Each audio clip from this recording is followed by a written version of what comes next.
Leader of the third party. Thank you, Honourable Speaker. I want to step back and consider the question of the role of a minister.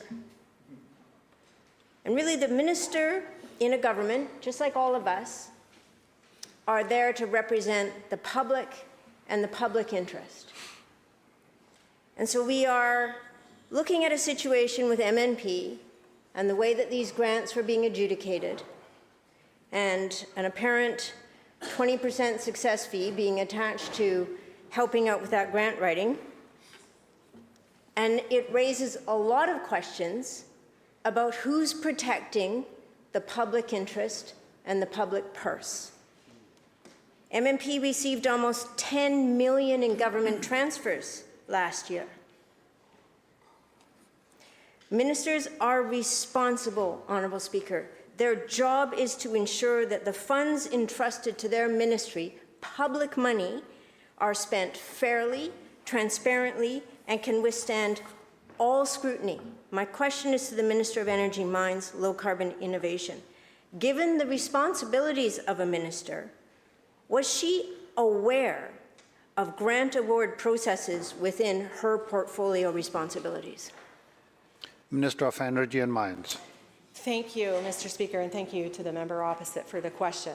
Yes, these are serious matters, and of course, I and all of my colleagues take our roles extremely seriously.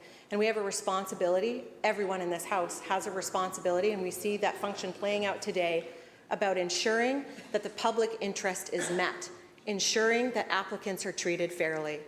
So this program, these two programs in this case, administered by MNP, this is a practice that is common to some governments. It does happen. It has happened for years here in this government and governments previous to us, in which they act as administrators of grant programs. They have a role in overseeing the application process, working with applicants, of convening a panel of experts and provincial and federal staff people who make recommendations on the grant applications, which ultimately are decided by the ministry.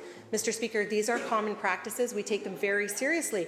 That's why we need to get to the bottom of MNP's practices. That's why, with the new information that we've received, with the questions that it raises, the questions that need to be answered, we are referring this to the Auditor General and the Comptroller General. Leader of the third party supplemental. Thank you, Honourable Speaker. I think a reasonable question that the public might want answered as well is, on the one hand, we've seen a significant growth in the size of the public service in the last 7 years. And on the other hand, we see government grant processes being handed over to third parties. And so I wonder about why it is we don't have staff in government, with all the staff that have been hired, to actually administer government funding. Why is it that we pay third parties a lot of money to administer government grant programs? My friend Laura used to say, how you do one thing is how you do everything. And so back to my question around the responsibility of a cabinet minister to protect the public interest, to protect the public purse. Their full-time job should be ensuring the spending of public funds is above board, welcome the scrutiny, and always keep in mind the privilege and responsibility of representing the public. My question is to the Premier. Given what has been uncovered about the Clean BC grants, will this Premier ensure that all government grants are reviewed, particularly those being administered by third parties? Minister. Thank you, Honourable Speaker, and thank you again to the member for the question.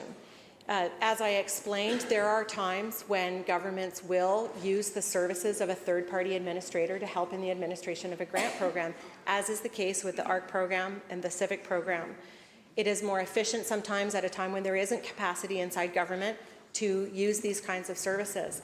And of course, it always remains the responsibility of the Minister of Cabinet to ensure that funds are used responsibly, that they are managed well in the public interest, because of the number of questions around the practices of MNP in this case that have come to light, we are referring to the Auditor General and the Comptroller General for a review. And Mr. Speaker, based on the recommendations that come forward from those reviews, we will take action as appropriate. That is the purpose of those reviews, so that we can ensure the public can be confident in the way grants are managed and in the public interest. Thank you.